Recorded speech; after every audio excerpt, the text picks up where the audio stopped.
everyone. Welcome to the show. It is May 26th, 2024. I'm Eric Murphy. This is Skeptic Generation, and we need to talk. Hey, everybody. Thank you for joining me today. So I kind of wanted to start off the episode by, doing a little housekeeping, letting you know how things are going. But first off, we've got open lines. I would love to have an episode with callers. So if you want to call in, today is the day. I saw people in the live chat who are asking if atheists are allowed to call in. If you've got a topic you want to talk about, I'm happy to take it today. The phone number is 412-SKEPGEN. That's 412-753-7436. Or you can call online, get that nice, crisp, clean audio by going to tiny.cc/SKEPGEN. That's tiny.cc/SKEPGEN. And yeah, no, I'm waiting for your call. Otherwise, it's going to wind up being a short episode. I actually might wind up running a bit of a short episode just because it's been a long week. But I am excited. This is my favorite part of the week, spending this time with you and just getting to hang out. I kind of wanted to give an update, though. First off, last week we talked about getting demonetized, right? We talked about people self-censoring and using words like unalive to instead of dead, or kill, or killed, or suicide, or, using grape instead of rape, or just things like that, corn instead of porn. And I really wanted to, first off, start asking the question, how much are we self-censoring? And I had some really great calls last week. Some people had said, well, some people are censoring themselves to whatever the most restrictive platform allows. And in this case, apparently it's TikTok. And so if you want to post a video both on YouTube and on TikTok, that may be the explanation for why people are self-censoring. Another explanation that was put forward is maybe people just, want to kind of fear bait. We talked about shadow banning and videos not getting put out there. Well, I'll tell you right now, I took a look at the stats on the video for last week, where we talked about all of that openly without, hiding anything or covering any of it. And it is still completely monetized. It's made a couple cents. This is not a huge channel, but it's still fully monetized. It's not blacklisted in any way from what I've seen. So, from what I can tell, maybe it's contextual. Maybe people need to be inflammatory when they're doing it, or just like nauseatingly. I don't know, but from what I've seen, has not been the case. Maybe the platform's just not big enough, but that's what I've gotten to. So, I wanted to post the results. That said, I did also have an update for patrons, and for people who aren't, stick with me here. People on Patreon saw last week a massive drop of podcast episodes. They're all just for patrons only right now, all ad-free. I'm trying to get the descriptions together so I can get all the, normal podcast episodes, so people can, because people really need those timestamps. And I actually had a volunteer reach out and offer to help me. And so I wanted to personally thank on the air, Adam Shadron, for stepping in there. I popped their name in the thank you, in the credits as a member of the team. So thank you. Adam has been going in and helping me with that, and hopefully over the next few weeks we're going to be able to build out that back catalog and get all of that content out there. I know people are waiting, and so I just want to say hope is on the horizon. I have finally asked for help, and I'm getting that help, and I'm really, really grateful for it. So thank you, and thank you for your patience. If you do want to get ad-free and early access versions to things, consider becoming a patron. This show is close to paying for itself, and I'd love for it to be able to. Patreon.com/SkepticGeneration. That's Patreon.com/SkepticGeneration. Not just out of the goodness of your heart, but if you want to listen to this ad-free or watch ad-free versions of the live show or anything like that, that's all getting filled out, and the back catalog is getting put in there. So thank you for sticking with me. All right. It looks like I've already got some callers coming in, and so I'd love to... Oh, good. Robert called in. Oh, let's take Robert to start off with. Robert, Hello, Mr. Eric Murphy. Hello, Robert. How are you? I'm fine. This is Skeptic Generation, and we need to talk. Oh gosh, you know what, what's funny is when V and I left the ACA, and we were trying to build some hype around getting this show going. We tweeted out, Hmm. "We need to talk," which is the tagline for this show, and you have no idea how many PMs I got from people being like, "Is everything what's going on?" Like just the amount of anxiety we put out there Get was in my office now. right. It wasn't even that so much. It was just like at the end of the day, you need to come to my office. It's like, oh, please, can you just do this now? Like, oh, but no, it was fun. So, Robert, I asked you to call in at the end of last episode, right? Yes, you did. Yeah, you had a topic, and it's a really interesting one, the concept of forgiving a Hmm. god. And I'm super interested. Oh, let me get your name here in the lower in the bottom. All right. I'm realizing, while we talk, I just kind of want to Hmm. throw something out there for viewers. Go I'm for it. I'm trying to figure out where the best place to put the names because I'm realizing that it's starting to look like my name is Robert, right? If it's like right under my Uh, face and it says Robert, May I um, throw out a suggestion? yeah, go ahead. Maybe on that Well, side. like on the line, or of course, like like in the ACA, they have like this little bar at the bottom where it's kind of like a news teleprompter where they kind of Yeah, have like the the lower third. yeah. Yep. Or yeah. So I built one of those, and we started off with one of those. Hmm. But I kind of liked the cleanness of not having the ticker at the bottom. And Ah, so yeah, yeah. but I feel you. I don't know. I'm gonna think about it. Okay, sorry, Robert. Go on. All right, no problem. All right. So yeah, as the call prompt says, is like I am actually sometimes I think about like if a god created a universe and that god is not all powerful or not all knowing, but is at the very least benevolent and would actually change things if they could, or maybe they just don't know how to like change things like if they could, would that god with all the flaws and all the stuff going on in the universe, would that god at the very least be forgivable? So that's an interesting idea. When you say benevolent, do you mean like omnibenevolent, or do you just mean has a conscience? Yeah, it's like um for of course there's some nuance that obviously comes with that. One, does the god know that one, we exist within its creation? Two, does that god even want forgiveness?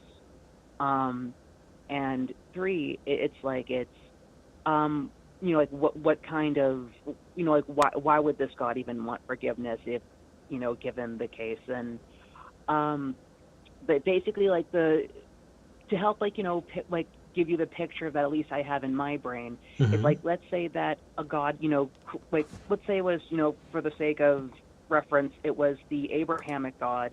He created the universe and he saw all the imperfections and all the things that are going wrong with it, and he's like, holy crap, what have I done? It's like they're going around calling me all this omni stuff and whatnot, but I actually can't actually can't use my power to fix it because my power doesn't extend to that, or for some reason it's like, but I really feel bad for all these people suffering, and I want them to know that I really want them to be happy and whatnot, and I love them like, and I know that some of them are very angry at me, and I would Yeah. like them to know that I'm not a bad guy, I guess.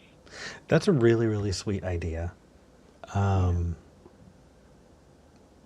And if I were to kind of just consider that, if I were to really think about that, number one, we would need to pull the omnis out for sure, because Yeah. an omnipotent God, right, a God that's all powerful, even if they're not a good God, even if they're not, caring or omnipresent or all Mhm. knowing, I honestly think that Well, actually, no. I think an omnipotent God, a God that's all powerful, would have to be all knowing, because Yeah. it's cheesy to say knowledge is power, but it is. You know, to know how to Mm. do a thing is to have that kind of power. So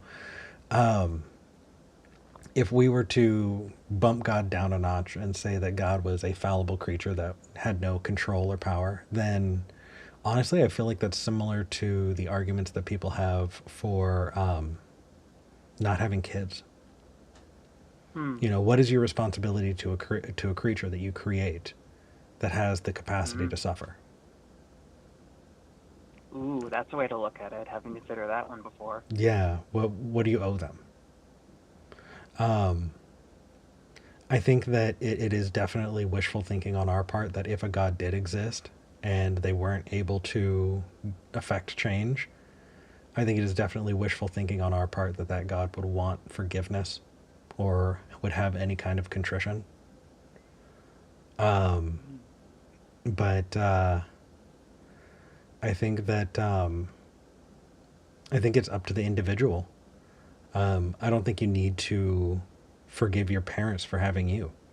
So why would I Hmm. extend that to God? You know? Wow.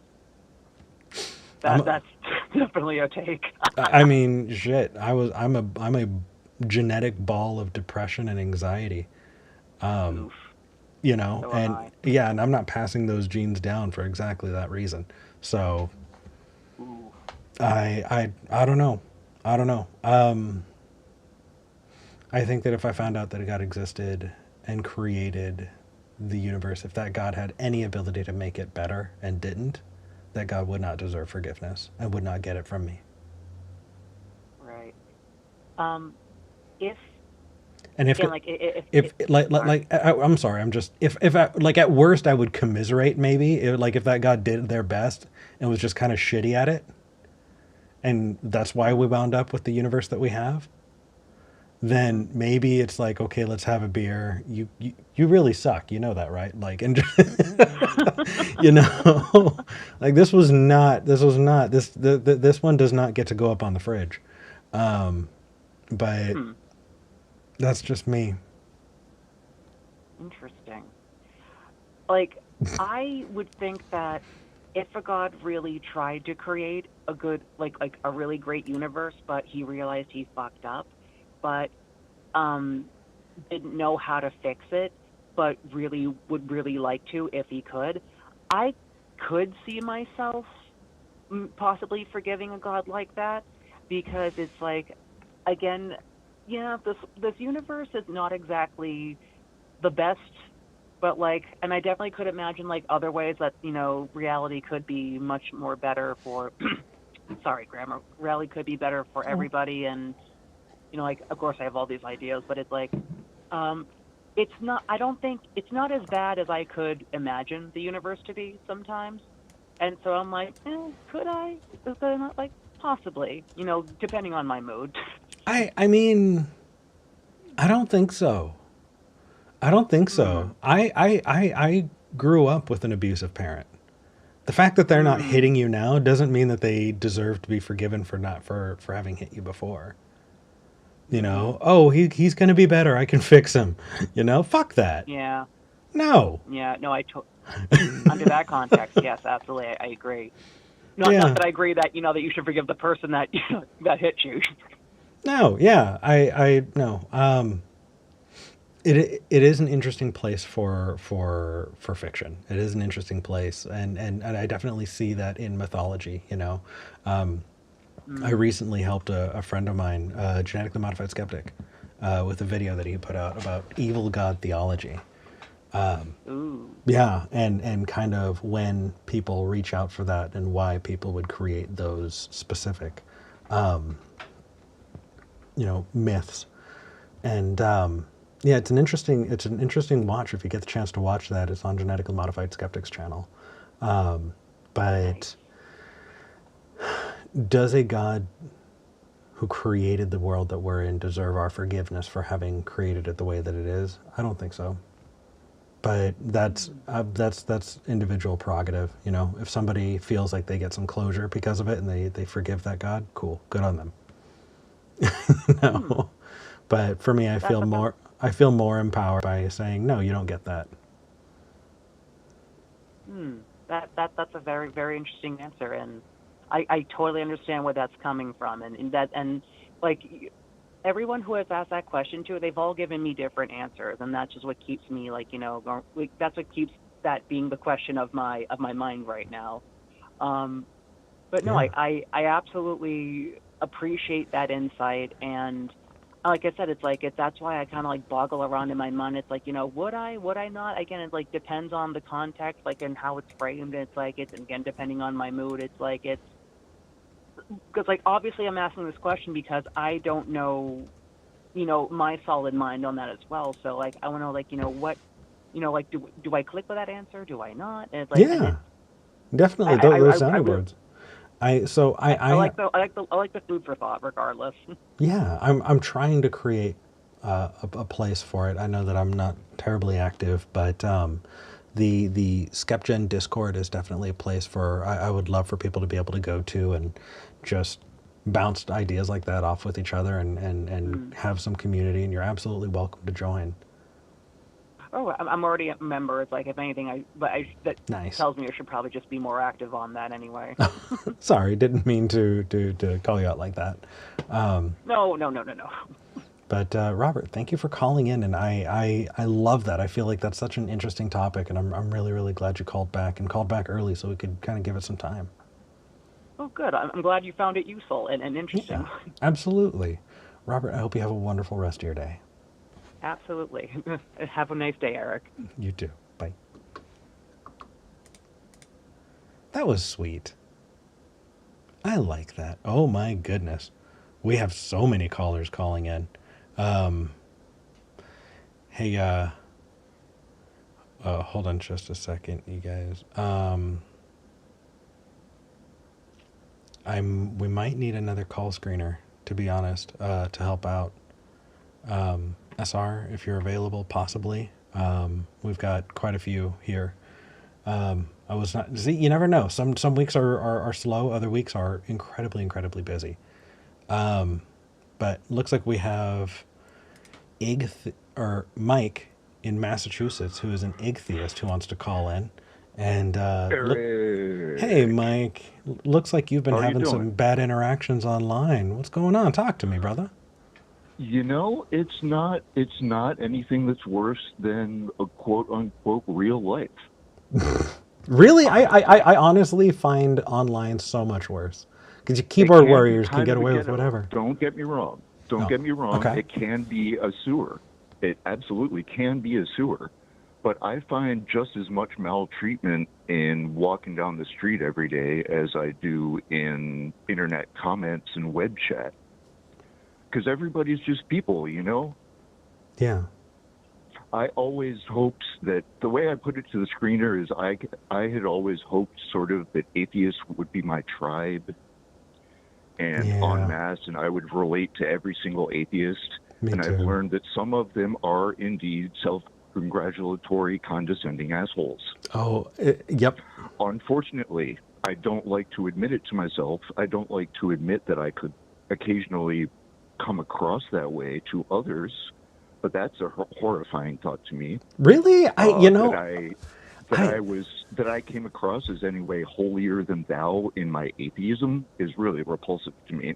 oh I don't know. I feel Can like you relate? oh so badly. Oh, I'm sorry. I didn't mean to blow out the Okay, mic. okay. Mike, so No, no, badly, you're good. especially You're when I was good. starting doing You're atheist good. content. I look back at Yes. myself sometimes and I just absolutely cringe at what a absolutely just I felt really naive, Eric, this I week. I felt really naive, and it yeah. was kind of a downer. Well, so what's important to remember is the answer to the God question is just one question, and there's so many other Okay, things about how we treat each other. sure. What's wild is, especially when you're raised, and this may not be the case for you, but it's the case for a lot of active atheists in the atheist community. Is Hmm. we come from pretty hardcore origins, and Oh, my so name is Mike, and I'm a recovering Catholic. okay, Absolutely. so Absolutely. I I'm not even Catholic, and I will tell you that I have been taught Hmm. to guilt and shame myself There it to is. the ends of That's the all you earth. need. That's all And you need. like it's not like answering the God question is going to unlearn all of That's right. the guilt and shame you That's put on right. yourself. And Fully agree. Fully yeah, agree. and so these church dynamics of exclusion, of just in group out group dynamics of cruelty and gossiping and Yeah. you know what the word we used was backbiting, and I feel like Yeah. that word needs to come That's back. great. Backbiting. That's a great. There's a great punk rock tune actually called "Backbiter" Yeah, nice. by a band called The Ruts, which I I highly recommend. nice. I I've seen enough of that to go. You know what? You may have answered the question about God, but that doesn't mean that you've deconstructed your That's right. understanding of social interactions. And so we That's find those religious right. social interactions in atheist communities as well. No, I get it. We learned it from church. We just haven't gotten rid of it because Yeah. maybe we haven't found a better way to behave. I think a lot of people need to socialize in non-religious and scenarios, environments to be able to get that. I know that what's really wild is do you play any games, Mike? Maybe I'm online really or not a gamer. I'm more a no? musician than gamer, honestly, but Okay, okay. I can So pretend if okay, this is just for the sake of a hypothetical, but no. Well, so I can share from my own experience. sure. I remember getting into Magic the Gathering, Okay. which is a trading card game, and Sure. going to different game shops, and the toxic atmosphere in some game shops is just absolutely vile, and Yeah. the positive, just camaraderie in other game shops is It's like is being at amazing. Guitar Center, man. Is it?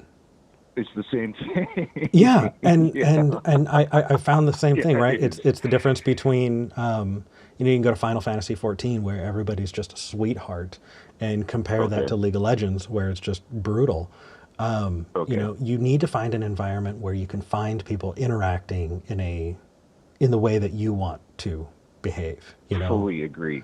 And Fully agree. just because you are in trading card games, you found your community there, you found your community in church, you found your community in Final Fantasy or whatever MMO, whatever the case is, you really need to pay attention to who you're surrounding yourself with, because those are the social cues that you're going to pick up on. So I No doubt. No I, doubt. I want to read the description here, because I got to tell you, is skeptical of the skeptic community, That semicolon was kind of, condescending I was trying to assholes. put it into a nutshell. Yeah, But yeah, condescending assholes occasionally. Yeah, it seem to be happens, you pervasive. know? And yeah, no, I agree. I was expecting you to be angry at me for some reason. No, no. I'm still very angry at many people, but not you, Eric. Believe me. You are last on my list of people to be angry at. Oh, I doubt that, but I appreciate it. Well, I good. appreciate Okay. it. But Mike, no. Cheers. What I do want to tell you is, whether it's in a community around my content or a community around Mm-hmm. another, I Mm-hmm. deeply hope that you find one that is good Oh, for I you. appreciate that, Eric. I Really appreciate that, and I think I'm on a good track. I good, really do think I'm on a good track. So, yeah, good, and I appreciate it, my friend. I do want to give you the affirmation that yeah, no, there are some shitty ass people. There are people in the atheist community I will never speak to again, There it is. and I'll Yeah. never work with Yeah, again. right.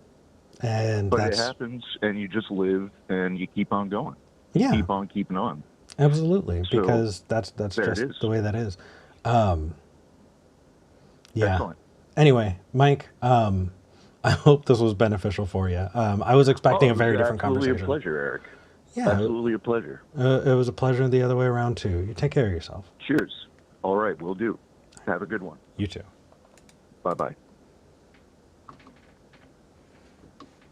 Sweet guy. I was expecting like some anger, but I guess we just agreed.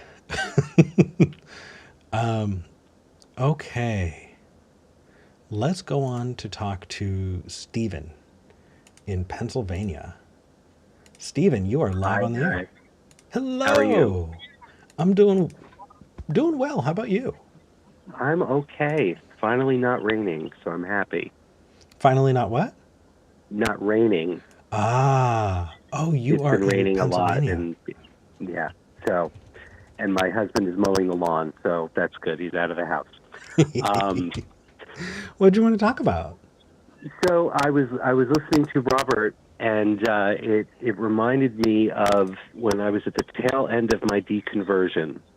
Uh, Robert was talking about forgiving God and the various reasons you could do it, and at the time, I was talking with a friend of mine. This is about 30 years ago, who was still very involved in his church and still is. And we were talking about the state of the world, and I was telling him how I was, coming out of religion or deconverting or whatever term I used at the time. And he said that he envied my relationship with God because I felt I could be angry with the state of the world and angry with God for what was going on. And I was like, I don't think you're Oh. getting it, but okay. And Ooh. and in looking back on it now and in listening to Robert, because I didn't get the beginning of Robert's call, the beginning of what he was talking about because I was on hold. But as I was listening to him, I couldn't decide if he was a theist or an atheist. I don't know how he identified.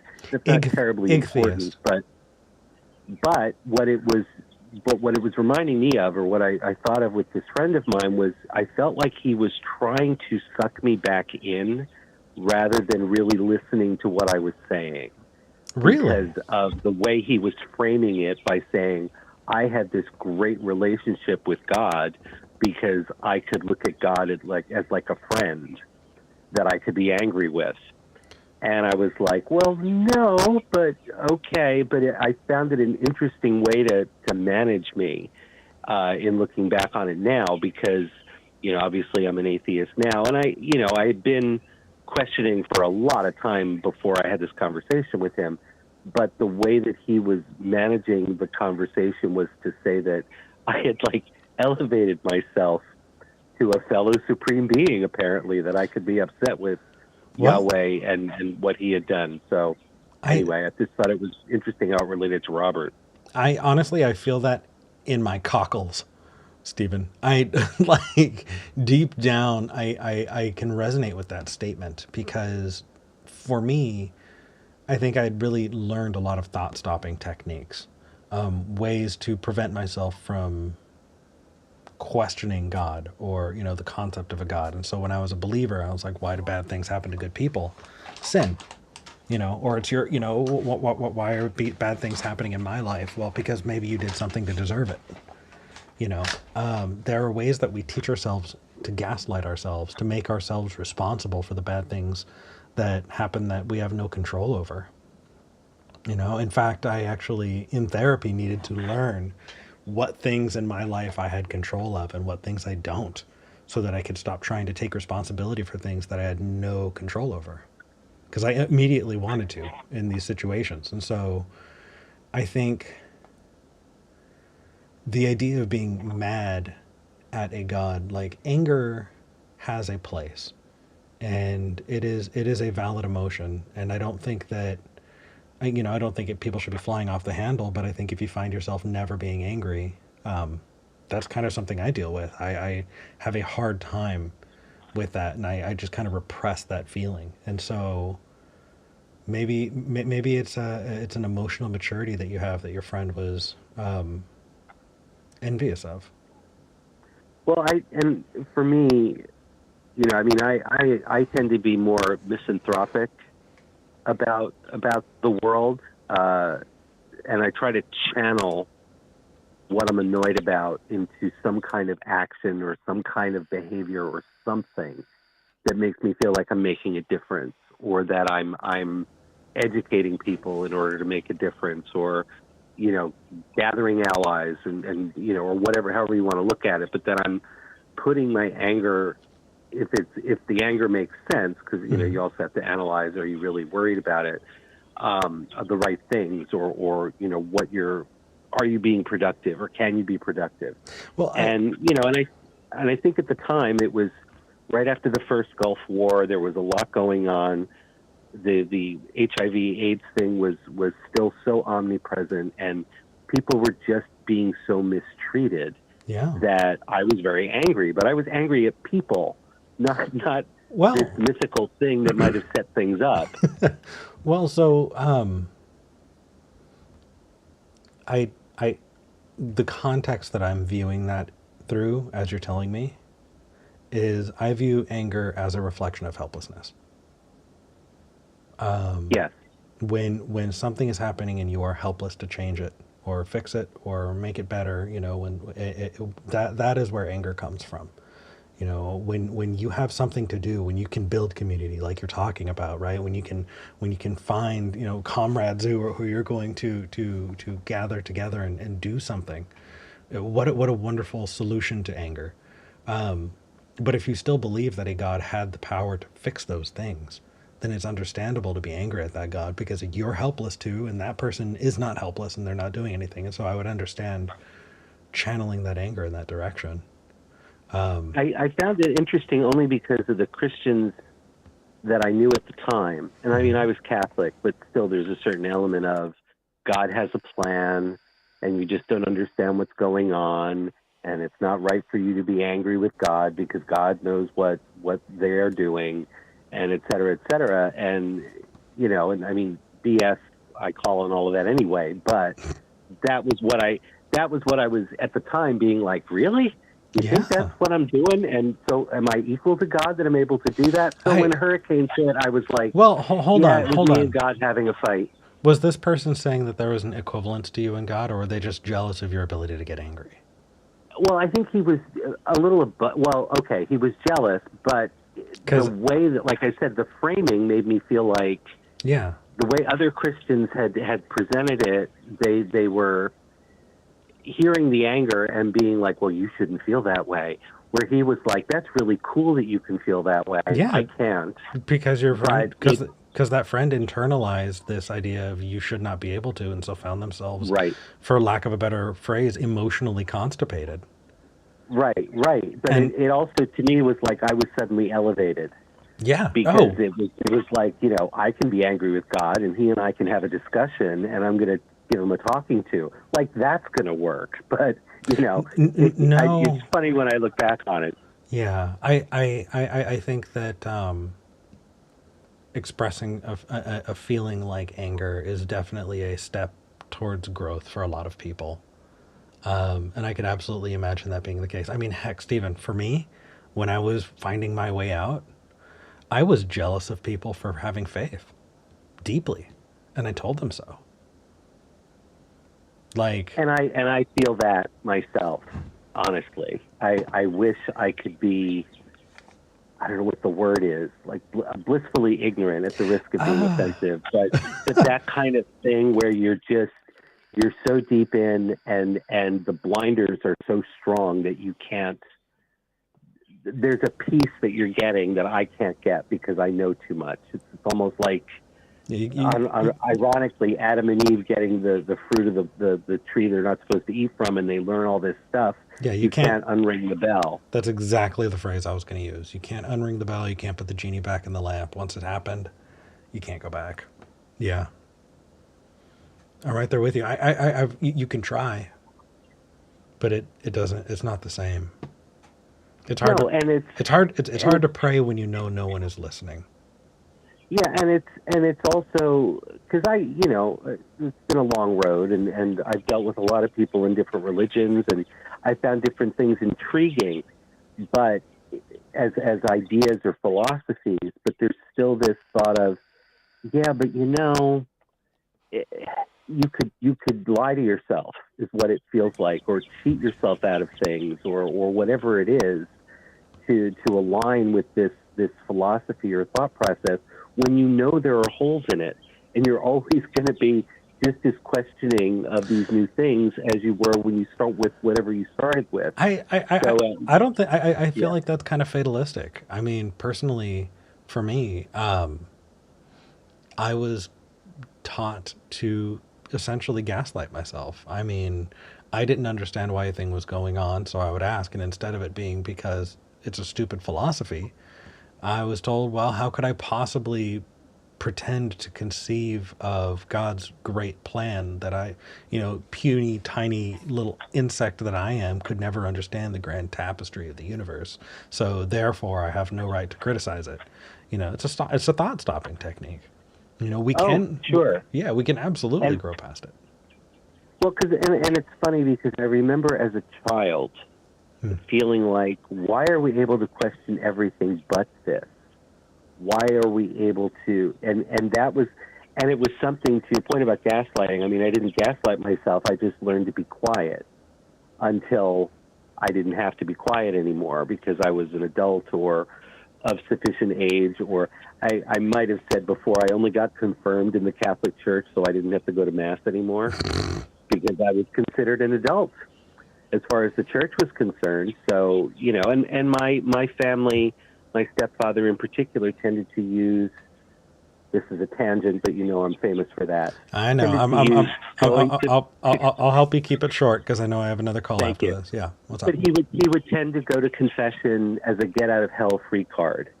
So he could treat you like crap for the whole week, but as long as he went to confession and got his communion on Sunday, it was okay. And so, that was my whole thing was, well, I'll just become an adult in the church, so you'll leave me alone for a few minutes.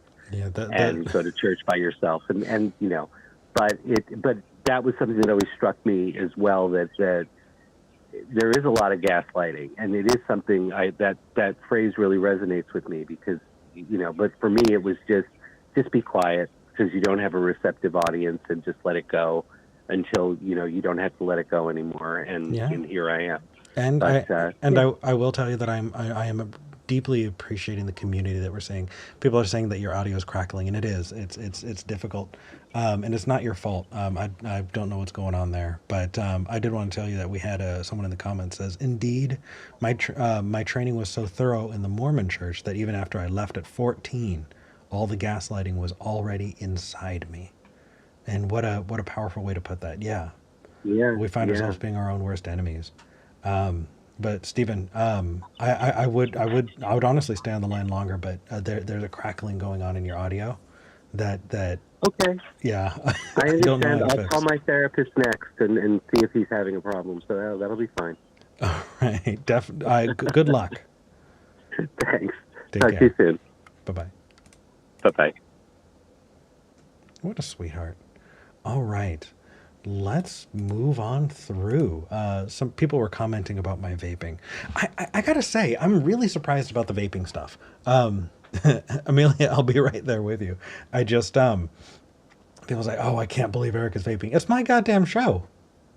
It's my show. I'm gonna do what I want. Like, who's going to stop me? What organization am I a part of that is going to tell me that I should not vape on air?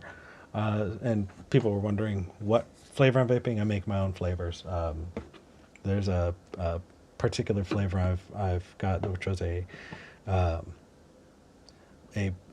award-winning flavor in communities of people who mix their own vape juice. It's called leche de coco, which is what I'm vaping now, and it is good. Alrighty, Amelia, in the Midwest, you are live. How's it going? It's going good. How are you? I'm doing pretty well. Pretty well. I'm happy to be here, and I'm happy to be talking to you. What do you want to talk about today?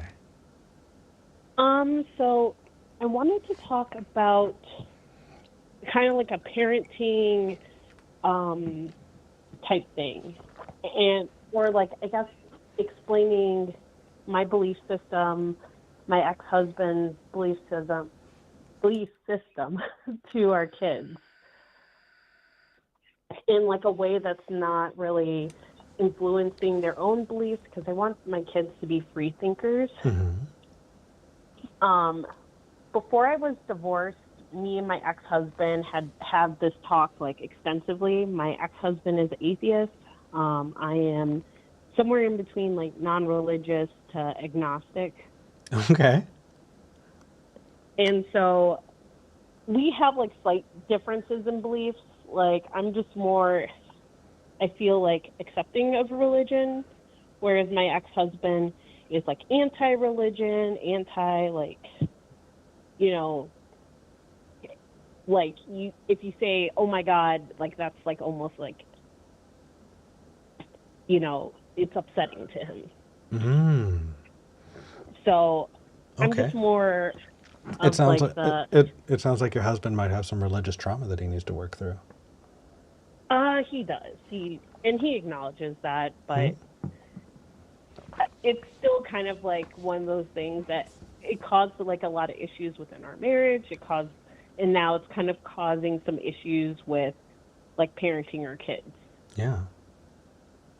So before we got divorced, we had discussed that we kind of would discuss religion with our kids, like this is what this person believes, but not like really saying what we believe because that would be influential.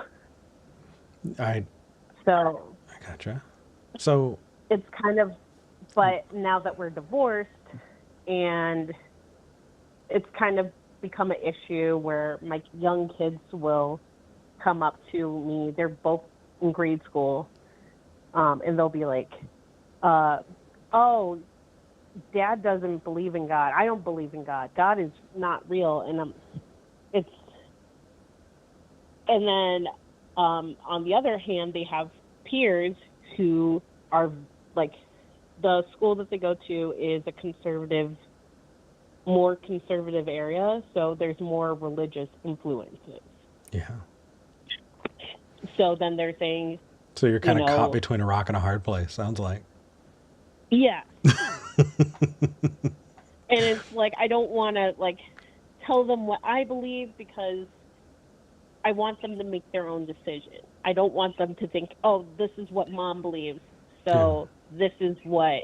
Well, I mean, what grade are they in? That it's kind of my ex-husband listens to the show, so Okay. that's one of the things that would give away my Got it. I will not. Let me identity. rephrase. So I just want to kind of qualify this. I don't have kids. I am the oldest of seven. I have raised children. I've worked in schools. I've worked in elementary schools. I worked in middle schools. I even worked in high school for a while. I don't have kids of my own. Those are my qualifications. Take that what you will. That said, Amelie, are we close to the same age? I'm 36. If that I'm gives in things away. Oh, go ahead. I'm like in my mid 30s.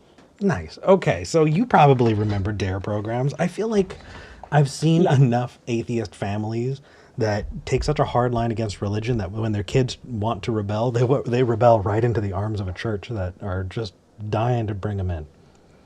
You know. Yeah. And So that's go what ahead. my fear is too, is also there's been people in our network of between me and my ex-husband and I who have fallen into cults, and Yeah. I don't want that to happen to my kids. That's I, like my main fear. well, then I think that raising a skeptic, raising them with Socratic reasoning is going to be really, really important. It's not so much about giving them the answers, but about giving them the tools to be able to get there themselves. Ask why, question authority, and use Socratic reasoning. Right? Go back to those terrible, terrible twos or threes. And why is this the case? If a system is in place, why is that what's going on? That way, you don't need to be there in their ear to tell them what you think the answers are or what answers you've come to the conclusion with. Give them the tool set so that they can use it everywhere else in their lives. It'll benefit them everywhere they go. And it's going to be frustrating as a parent, but I think that that's going to be the best way to help them because that's how you can stay away from those kinds of things is to I learned how to I would love for your child to be able to say I learned how to get out of a cult because I asked the right questions, you know So just share the right, so share questioning with them. You know, if you don't know a thing, explore those things with them. If they ask you a question you don't know, hey, let's study it together. If they say let's go to church, you know, I want to go to church. Personally, the more you try and stop them, the more it becomes forbidden fruit that they want. Yeah, I'm definitely not like I'm my personal belief system. Like if I had a friend whose grandmother died and you know, we needed to go to a church, I don't mind going to church. I don't mind kind of like doing what they need to do to grieve. So if that involves like prayer or something, even though that doesn't align with what I personally believe, it's like a performative thing for me that I'm okay with. You know, for me, I'll tell you what I wound up doing, because for me that performance wound up feeling icky. It does. Honestly, it does. Do the people that ask you to pray know that you're not up for it and kind of push it on you anyway? Like, I know that is a social thing that people pressure each other into. My friends mostly know. I have a couple that they may not know, just because it's not something that I heavily talk about. It's just kind of like, you know, if they ask me if I want to go to church or something, I may say like, "Oh no, that's not for me," but I don't really elaborate. Sure. So it could be a little bit of both, like not fully understanding So that makes me uncomfortable. yeah, two tricks that I think might help is and again, this is just me talking to you person to person, not with atheist stuff specifically, but just kind of those interactions. One thing that really worked for me was when I was asked to pray. I let myself be magnanimous, and I went, oh, please go ahead. Don't let me interrupt you. I know I'm totally okay with you praying in front of me. Obviously, like, I don't want you to feel uncomfortable at all. Please go ahead. Yeah, I'll wait. It has worked every time, Amelia. It has worked literally every time. Every time they go, oh, thank you. Oh, I'm so grateful that Eric is not some asshole. And it has gotten me out of feeling like I'm forced into that position every time. I think there's also some overlap with also my career. Sometimes my work has me working sometimes with religious affiliates in an institution. So sometimes like prayer is built in like from a professional standpoint. So, what you do is you say, "My relationship with God is personal. It's my own, and it's none of your damn business."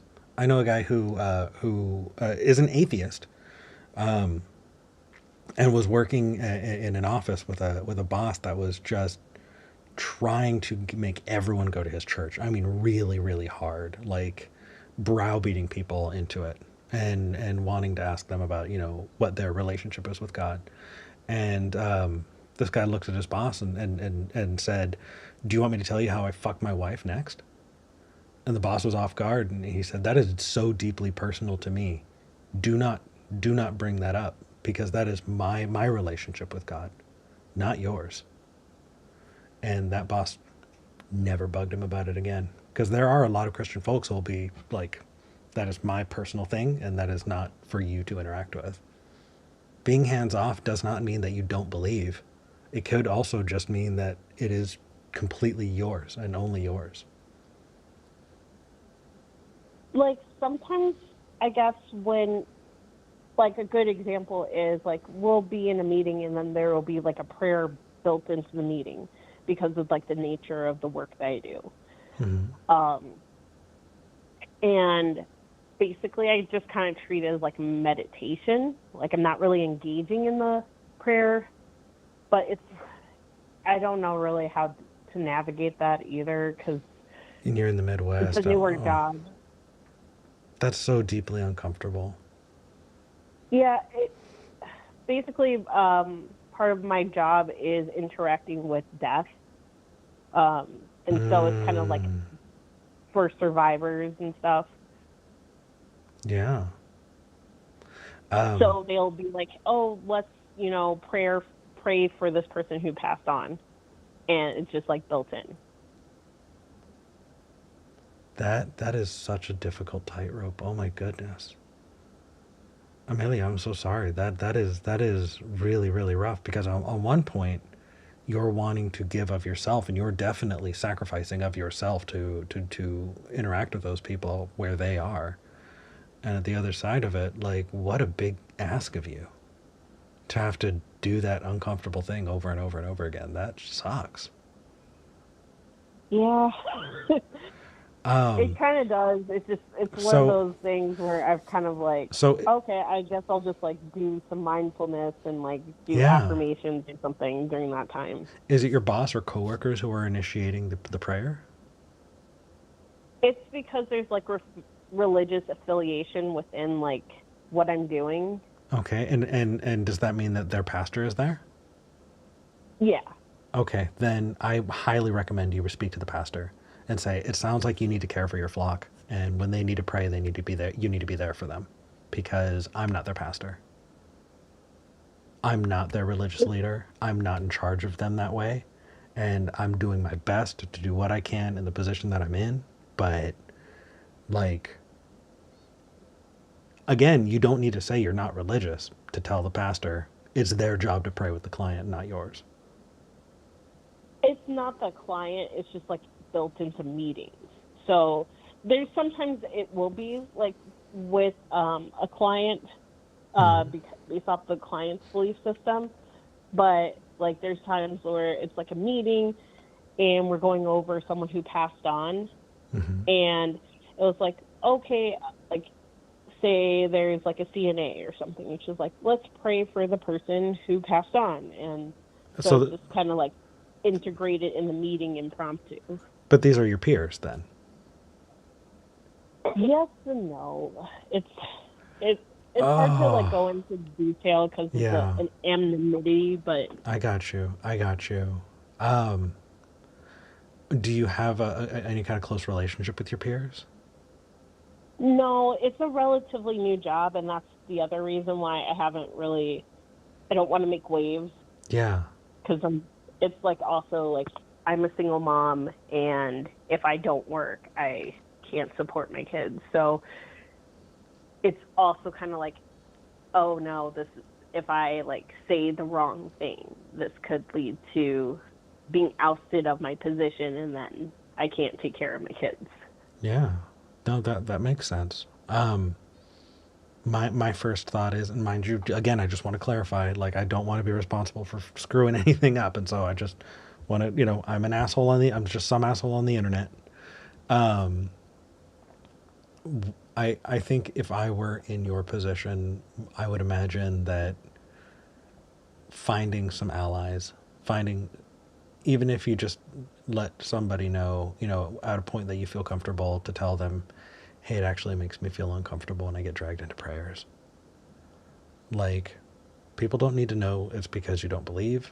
They could just be that, like, maybe you're part of a Christian faith that doesn't pray publicly, There are verses about it, and there are some groups of people who take that very seriously about not getting dragged into publicly praying because they feel like it's putting on a show that they're specifically called not to do. I did at one point, and this was when I was younger, and it was technically lying, but I think that there's some type of Bible verse about not. Yeah, and so I had looked it up, quoted it, and then I would, because I had a former employer, and she would just drag us into prayer, and it was not appropriate. It was almost like a manipulative thing. Do not pray like the hypocrites. Matthew 6:5. Yes. Yeah. Jesus says, go into your closet to pray. Don't make a show of it so that you can get, pats on the back from your peers. Yeah, I wish I had some advice there when it comes to the kids, though. Excuse me.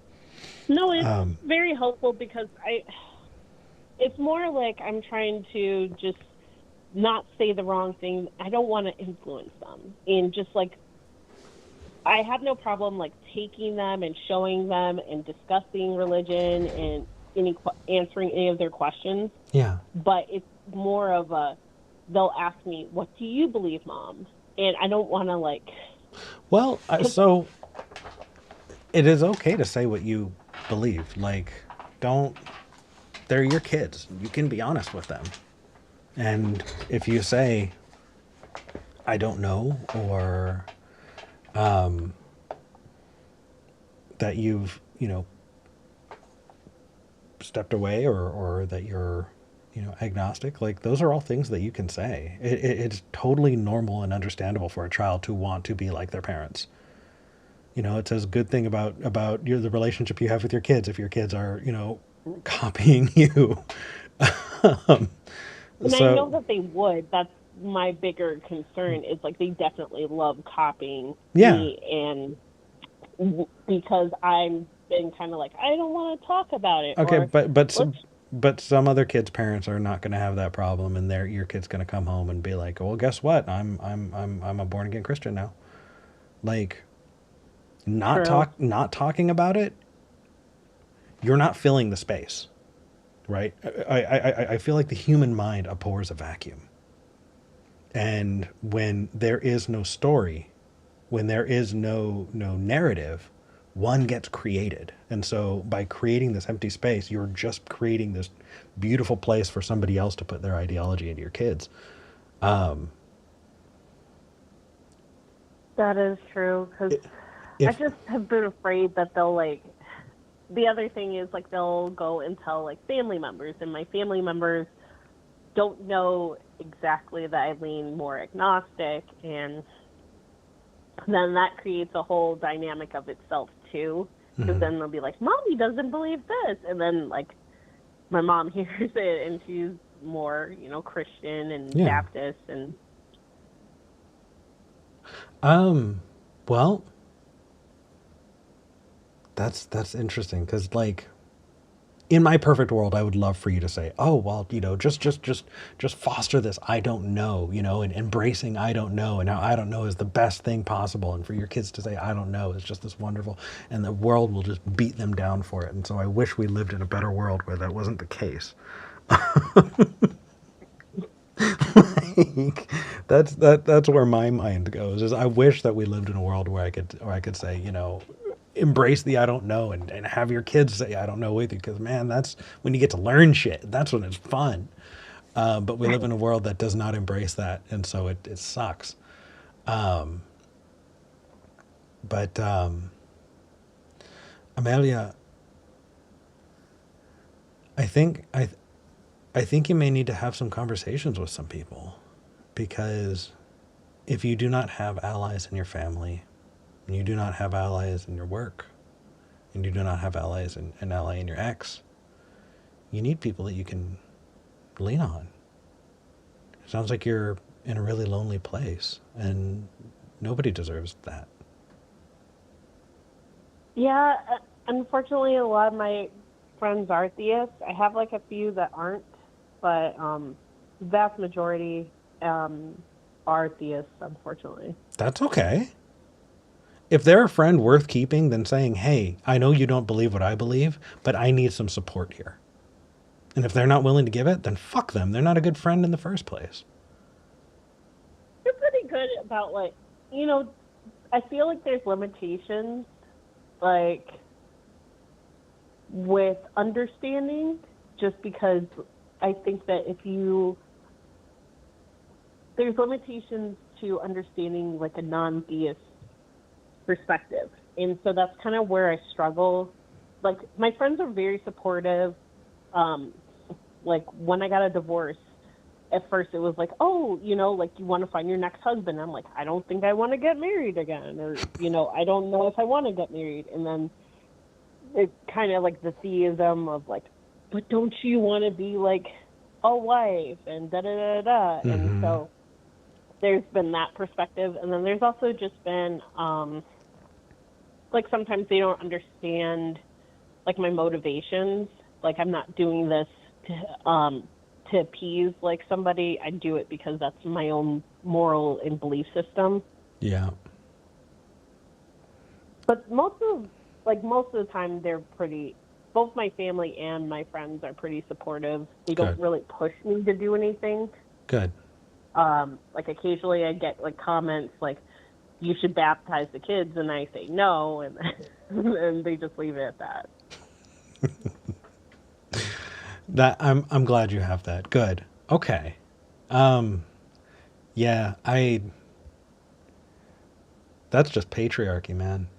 Fuck the patriarchy. I'm sorry. Yeah.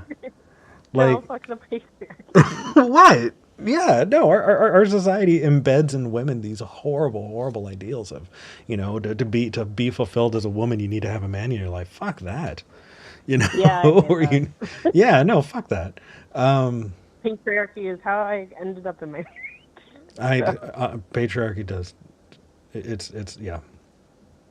Patriarchy is why I have a very difficult time crying. Uh, and that is just a very, very minor thing on my end. I could not imagine being raised a woman in the United States. My gosh, that's brutal. Anyway, Amelia, I'm sending you the biggest hug from Portland.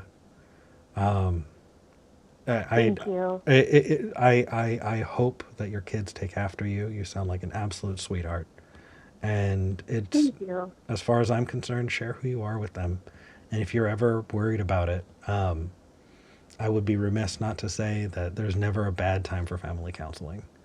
It's not just about fixing problems. Sometimes it's about getting the tools to solve those problems that you're having trouble with too.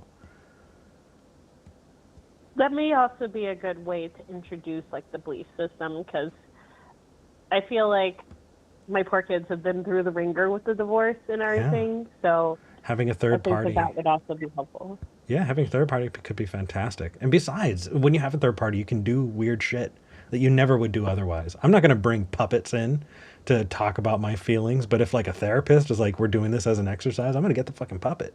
Like, you can, it can give you some extra space to do that shit. So yeah, yeah, I would not be doing a very good job as a, whatever the fuck I am if I didn't say check out counseling. Always check out counseling. It's always a good idea. But Amelia, thank you for calling in. Thank you for having me. I've been a long time listener. Yay. Well, thank you for listening. Thank you for sticking with me. Right now I'm kind of in a place where I know what to do to bring things in. I can bring in religious folks. I can have somebody here in the studio with me. And right now I'm just in this kind of warm embrace of a nice, sweet community that I and V have cultivated that I'm just enjoying being in. And so I'm glad you're here with us. Thank you for having me again. Thank you. Take care of yourself. I will. Bye. Bye. What a sweetheart.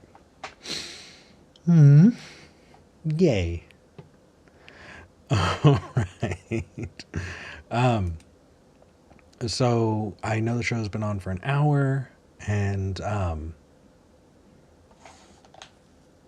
feel like there's been so much going on with community and just people wanting each other and needing to talk to each other. And I kind of really want to encourage that. So how about we hop over to Discord for a little bit together?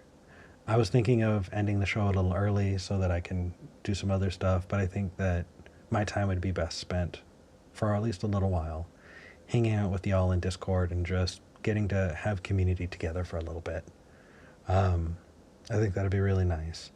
I do, before I do anything else, just want to say thank you to thank you to my patrons who are definitely making this happen. It is the last show of the month, and so people who are patrons are going to be charged for the live shows for the month, this month. I believe it's 4 times. If you do want to support the show, consider going to patreon.com/skepticgeneration. I want to read the super chat we got from Lucas Black. Lucas is a longtime supporter. Thank you, Lucas. Says, the best idea I've heard is a child God who created everything we know, got bored, and moved on to something else while our universe collects dust in the closet. I've heard that one. I actually was still a believer. I think I was a sophomore in high school and I wrote a short story that was like that. Now I feel ya. All right, everybody. Thank you for joining me. I hope you hop over to Discord and join because it'll be nice to hang out for a little bit. Until next time, I'm Eric Murphy, and I'm glad we had this talk.